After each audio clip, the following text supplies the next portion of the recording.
Hola, buenas. Hoy día les quiero hablar sobre una hipótesis que tengo.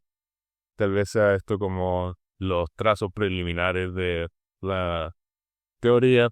Eh, pero la hipótesis es que se puede soñar despierto.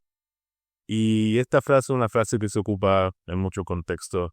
Por ejemplo, Jodorowsky tiene esa famosa idea de que la vida es un sueño. Y esto está relacionado con eso, pero yo no lo estoy diciendo de una manera poética, que se puede soñar despierto, sino de una manera literal. Y la hipótesis es que hay cosas que uno puede hacer para elicitar esta idea de soñar despierto. Entonces, para partir primero, tal vez vale decir un poco la motivación, qué motiva esta teoría y cuáles son como los anécdotas y perfiles evidenciatorios que a uno lo podrían llevar a pensar que se puede soñar despierto. Yo diría que la primera evidencia tiene que ver con la idea de que el sueño en verdad no es cualitativamente distinto a la realidad. Ambos se toman por reales, ambos involucran un set de experiencias fenomenales. Entonces, en primera instancia, uno no debería negar que se puede soñar despierto porque básicamente el sustrato, que serían como las nociones o las experiencias fenomenales y el sentido ontológico, que esto es algo real, es algo que comparten ambos. Si difieren es que no hay una percepción, o hay una percepción entendida acá como un procesamiento de sensaciones del mundo exterior. Ahí es donde difiere, pero la pregunta es, ¿cuál fundamental es eso para la experiencia del día a día y cuál fundamental es la ausencia de esto para la experiencia del sueño? Que estos son factores accidentales de cada una en su manera respectiva. Entonces, no hay necesariamente como un motivo a priori para decir que estas son como dos cosas que no pueden convivir. Entonces, eso es la primera evidencia. La segunda evidencia es que cuando uno está soñando, uno no está seguro si está soñando, está despierto, al menos que lo tenga un sueño lúcido. Pero lo mismo pasa cuando uno está teniendo tal vez una experiencia mística o una experiencia surreal en la vida real, donde uno tampoco está muy claro si esto es real o no. Entonces, ese es como el segundo perfil evidenciatorio. Ahora voy a hablar un poquito más, no de la posibilidad de esto, pero del posible mecanismo del cual de esto podría elicitarse. Y yo creo que esto es como la contribución más grande de este video. Y después voy a decir un poquito más, elaborar más allá de como este marco anecdótico. La idea es la siguiente, y cómo se desarrolla esta idea. Pero también hay ahorita me distrajo. Eh, por ejemplo, no sé si le ha pasado que algún día están charlando con alguien que ha consumido una sustancia psicoactiva. Puede ser marihuana, puede ser hongos. Uno, cuando está hablando con estas personas, especialmente si ellos la han consumido en altas dosis y están experimentando como, no nociones alteradas de la realidad, pero están experimentando la experiencia fenomenológica asociada con esas drogas. Cuando uno habla con estas personas, estando uno sobrio, uno poco a poco empieza a sentirse que está indagando en ese estado. Eh, a mí me pasa muy seguido con gente que, por ejemplo, ha fumado mucho marihuana y al hablar con ellos, de a poquito siento que estoy entrando como en ese estado mental. Me ha pasado con gente que ha consumido hongo, que al hablar con ellos, yo estando sobrio, poco a poco como que la realidad empieza a tomar esas cualidades. Incluso llega a tener como efectos que no son meramente cognitivos. No es que mi pensamiento cambie, sino que mi percepción, mi experiencia fenomenal cambia también. Y la idea, eso me lleva a pensar que si uno pudiese hablar como por ejemplo con su ser de los sueños, hay una palabra que se puede en la literatura, el ego del sueño, el ego presente en el sueño, y uno pudiese establecer una conversación con uno podría tener estados similares. Y la idea aquí es que nuestra experiencia fenomenológica es sobredeterminada a los factores causales que existen. Esto lo sabemos y se vuelve evidente con esta experiencia, por ejemplo, de hablar con una persona que está consumiendo esta sustancia, así uno sentirse que está experimentando esa sustancia. Ahí se revelan que para tener una experiencia fenomenológica como esta idea de estar volado, uno puede tenerla con diferentes tipos de reacciones causales. Una es consumiendo una sustancia que tiene ciertos efectos químicos, pero el otro por la mera adopción de la lógica de esta experiencia en sí y cómo altera las fuerzas cognitivas puede involucrar un cambio fenomenal de esta manera. Entonces las reacciones causales que crean este set de experiencias fenomenales son múltiples y se pueden, no solo múltiples en el sentido que hay pequeñas variaciones, por ejemplo, la dosis que lo consume, pero son múltiples que son mecanismos causales completamente distintos. Eh, entonces, si están estos mecanismos causales distintos, hay formas de visitar el mismo estado fenomenal usando distintos sustratos, si no pudiese decirlo. Solo necesitamos un tipo de experiencia fenomenal para el cual esto sea verdadero, para poder plantear la hipótesis que esto es verdadero para todos los estados fenomenales. Por ejemplo, los estados de concentración, los estados de lucidez, los estados de determinación. Eh, hay muchas maneras en que la lógica de estos estados emerge. Entonces la idea sería la siguiente, que los sueños tienen una lógica similar y como tal cual como yo puedo elicitar el sueño químicamente, y químicamente entendiendo como meramente yéndome a dormir y haciendo todos los procesos que mi cuerpo normalmente hiciese, uno podría elicitar los sueños involucrando la lógica del sueño en la vida real. Y la pregunta ahora es, ¿qué es la lógica del sueño? ¿Y cómo uno pudiese hacer eso? Eh, Hay varias maneras en las que uno pudiese hacer eso. Y esto obviamente son todas hipotéticas, porque ninguna de estas maneras son como estudiadas especialmente con este enmarcamiento, en este contexto. Pero em, una de las maneras en la que uno pudiese elicitar la lógica del sueño es recordando los sueños. Cuando despertamos, los sueños son efímeros, si no les damos atención desaparecen rápidamente. Eh, y existe muy tradicionalmente esta práctica de escribir los sueños que uno tiene. Pero muchas veces uno escribe los sueños y ahí quedan los sueños. Y uno no toma los sueños de manera más trascendental. Si uno tiene una eh, tendencia junguiana o freudiana, tal vez va a interpretar esos sueños e intentar involucrarlos cognitivamente en su día a día, pero se queda ahí como una enseñanza cognitiva. Pero, ¿qué tal si cuando despertamos escribimos nuestros sueños? En verdad, intentamos extender la experiencia de ese sueño. ¿Y cómo extendemos la experiencia de ese sueño? Reviviendo ese sueño a través de la memoria. Cuando despertamos, escribimos nuestro sueño y empezamos a involucrarnos en actos de imaginación sobre ese sueño. Intentar imaginarnos ese sueño de nuevo. Intentar ser lo más fidedigno a los detalles, pero uno no ni siquiera necesita eso. Porque la lógica del sueño, tal como la lógica de cuando uno está hablando con una persona en un estado alterado, no es determinada por factores particulares, pero sino por la lógica general. Porque, o si no, uno solo podría tener cierto tipo de conversación en esos estados, que es antajosa, y no podría ser como un fenómeno general. Entonces, en este proceso de recordar los sueños y recordarlos de manera imaginal, podemos imaginar distintos detalles, pero lo que está pasando es que cuando estamos en ese campo fenomenal, que estamos imaginando maneras de ser, la realidad de esos sueños, porque tienen una lógica distinta, unos sueños tienen historias causales, tienen o arcas motivacionales que son muy distintas a las del mundo despierto, entonces si aunque uno no tenga todos los detalles correctos, si uno empieza a involucrar ciertos pensamientos de este mismo estilo mientras uno está soñando, uno últimamente puede empezar a como entender cómo se mueve ese mundo experimental, las leyes que gobiernan la lógica del sueño. Entonces uno pudiese hacer eso y eso sería una de las formas en la que uno podía como entrar en esos estados de manera despierta.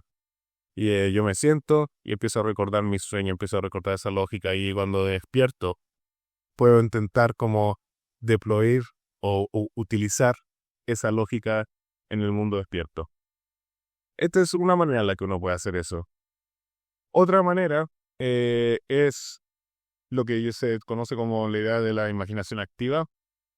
Meramente cerrar los ojos e imaginarse que uno está en algún lugar. Porque cuando hacemos eso estamos básicamente involucrándonos en un modelo del sueño. El sueño es una experiencia fenomenológica que se toma como fidedigna, sin tener percepciones entendidas como el procesamiento de una sensación del mundo. Entonces, si cerramos los ojos y empezamos a imaginarnos a nosotros mismos encarnados en un espacio y le damos el sentimiento ontológico de vericidad, podemos empezar a entender nuestra imaginación como abriendo este campo fenomenal, introduciéndonos a la lógica del sueño. Todas las apariciones que van a salir de esa oscuridad de los ojos cerrados van a ser apariciones que van a estar mediadas por esta lógica porque la hemos modelado con la estructura del sueño. Entonces esa es una otra manera. La tercera manera es tal vez mediada químicamente. Hay tradiciones como mileninistas, hay tradiciones como ancestrales, en la cual se consumen ciertas hierbas que elicitan a varias cosas. Hay hierbas que ayudan a elicitar el, el recuerdo de los sueños, donde cuando yo despierto la mañana los recuerdo más fielmente. Hay hierbas que nos ayudan a entender o que nos ayudan a incrementar la intensidad de los sueños, hacerlos más vivos. Hay incluso hierbas que son asociadas por la lucidez. El consumo de estas sustancias por periodos semi-extendidos pueden llevarnos a nosotros incorporar cualquiera que sean esos procesos químicos que también elicitan estos estados de sueño en nuestro día a día, porque si las sustancias son prevalentes tanto cuando estamos dormidos como estamos despiertos, uno podría pensar que nuestra manera de percibir el mundo se está químicamente influenciando hacia esos lugares. Y uno podría incluso mezclar muchas de estas distintas sustancias para intensificar estos efectos aún más. Sustancias que son conocidas como agentes oníricos y que tienen tradición ancestral, serían como cosas como lo que se llama la calea zacatechichi, que es una hierba mexicana del sueño. Hay una hierba que es muy conocida en el norte de Norteamérica y en Europa, que se llama Mugwort, que también tiene efectos similares.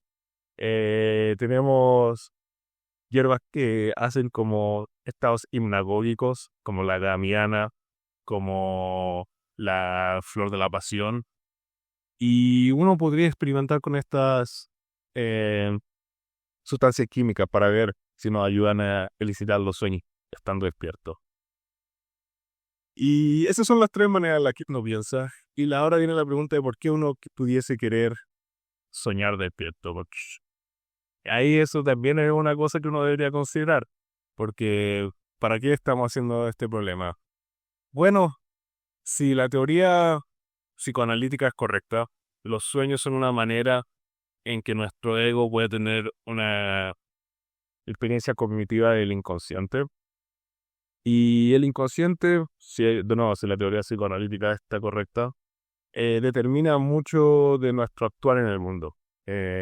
Y en una versión robusta de la teoría psicoanalítica, el inconsciente actúa de maneras que nuestra cognición usualmente no percibe, que solo percibe una vez que ya actuamos y que los cuales sus mecanismos son demasiado extraños para el ego para entender y completamente involucrar en el sentido como ególatra de lo cognitivo. Ególatra lo ha entendido como narcisista, pero en el sentido de que la cognición del ego. Entonces, soñar despierto, porque estamos despiertos y podemos activar todos los mecanismos que estar despierto involucra, que sería lo volicional, lo voluntario, la idea de poder recordar de manera más directamente, porque los sueños uno los recuerda con más diluido al menos que uno haga ese trabajo. Podría ser que podemos manifestar nuestro inconsciente de manera más transparente para nosotros mismos porque estamos adoptando la figura como del ego del sueño. Estamos adoptando un ego distinto al de nosotros que podemos examinar con con nuestra percepción usual, que es nuestra percepción de estar despierto. Entonces yo creo que eso es lo importante. Y ahora quiero describir como, ocupando estas técnicas, lo que he experimentado, lo que yo podría decir que sería como, no experiencias de soñar despierto, pero tal vez como las primeras inclinaciones de lo que esto podría ser. No es que cosas fantásticas pasen, no es que uno vea alucinaciones visuales así tremendas, cosas que no existen en la realidad, aunque la realidad toma lo que yo diría como un tono distinto, las luces toman una particular escandencia, eh, las cosas, el viento hace que las cosas respiren de una tal manera, pero lo que yo he notado cuando estoy intentando hacer estas tres técnicas en distintas combinaciones, en distintas instancias, es que me abro a experiencias que no son las experiencias que yo tradicionalmente tendría. Una versión muy fácil y muy evidente para mí ha sido como las interacciones con los animales. En donde yo vivo es una ciudad, pero hay muchos como parques donde hay lo que yo diría una concentración bien alta de animales. Mapaches, patos, ganso, cisne y toda la cuestión. Y normalmente la experiencia con los animales son de, oh, ¿cómo estáis? Uno los ve, pero no trasciende más allá. Estando con estos estados de sugestión, los animales toman como importancia distinta. Casi siento que se puede establecer una comunicación con el contenido simbólico de los animales y cómo se presentan en mi día a día. Y eso me ha llevado a tomar, cuando estaba como en esto de experimentación sobre intentar señal despierto, a interactuar con ellos de manera distinta. Por ejemplo, había un pato el otro día y vi el pato. Y el pato, contrariamente con los patos que usualmente veo, parecía estar mirándome a mí y parecía estar queriendo decirme algo. Y se estableció un nexo de conexión y de comunicación que usualmente no existe. Y eso me llevó a interactuar con el pato. Y interactuamos y el pato me llevó a lugares, no voy a decir más de la experiencia porque no me van a creer si se las digo, pero pude seguir al pato y tuve una experiencia con el pato. Y el pato me mostró cosas que últimamente me hicieron reflejar sobre mis propias afectaciones emocionales, uno podría decir. Porque como decimos, cuando soñamos, nuestro inconsciente se hace transparente a nosotros a través del ego del sueño. Entonces cuando soñamos despiertos y tenemos estas experiencias que son como oníricas, surrealistas, todas van a tener contenido afectivo que le habla al inconsciente. Entonces con esta interacción con el pato yo aprendí algo sobre mí y, y creo que si empezamos a entender que se pueden elicitar los sueños de esta manera, empezamos a entender que eh, nuestra vida cotidiana puede tener sentido onírico y puede tomar estas texturas surrealistas, más y más podemos entrar este como proceso de autoconocimiento que los sueños en general nos ayudan a tener, pero que ahora podemos ocupar en nuestro día a día. Y siendo volicional, nos ayuda a ser como dueños de nuestro propio autoconocimiento y nuestro entendimiento.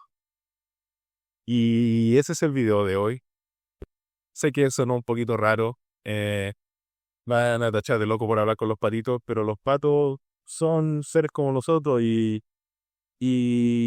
tal cual que uno puede tener como experiencia surrealista con otras personas cuando uno saca las barreras de lo restringido que puede ser la realidad y uno está más abierto a verla como sueño. Lo mismo puede pasar con los patos, con los árboles, incluso con los objetos no vivientes. Tenemos que recordar que los sueños, todas estas cosas se nos presentan incluso a gente que no existen, que no pudiesen existir en la realidad. Y entonces, esa apertura a la experiencia y ver la experiencia de manera distinta, yo creo que es algo que pudiese ayudarnos. Y con eso los dejo para disfrutar el amanecer. Hasta luego.